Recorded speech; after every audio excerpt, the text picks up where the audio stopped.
Mary Blair was an illustrator and animator, best known for her work as a concept designer at Disney. She designed sets for It's a Small World ride at Disneyland and worked on the films Peter Pan, Alice in Wonderland, and Cinderella.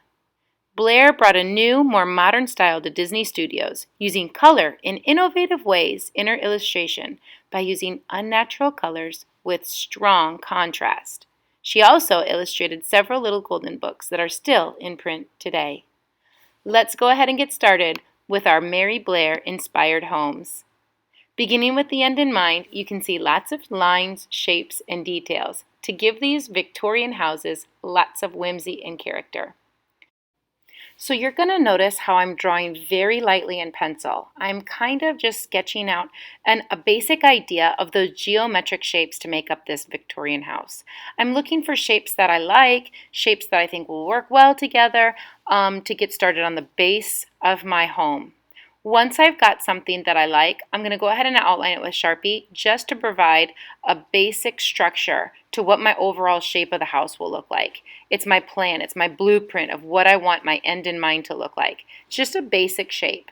Once I've got my basic geometric shape, go ahead and cut it out and glue it down to a piece of contrasting colored construction paper.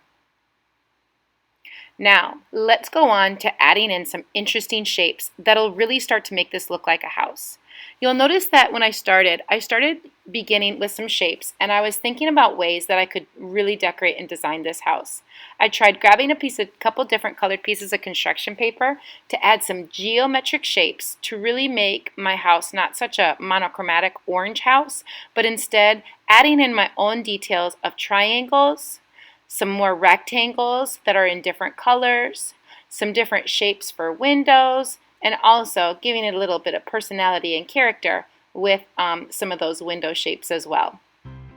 I'm just going to go ahead and you'll notice how I'm taking my construction paper and measuring a little bit in the corner of my paper so I know what size I need.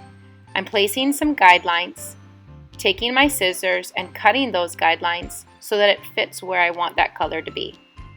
You'll continue to see me do this now.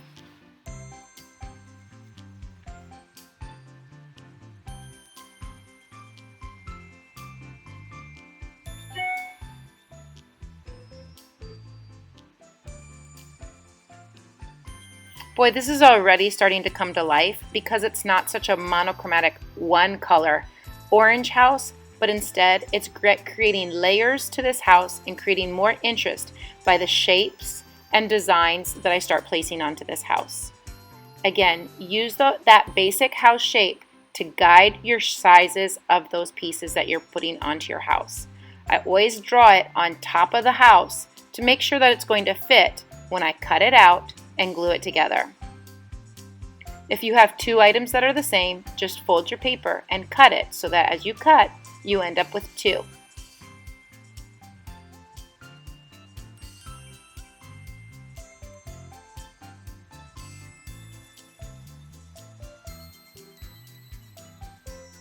Boy, I'm really starting to love the way this is beginning to look. I think it's creating the house with more character, more interest, and becomes visually exciting.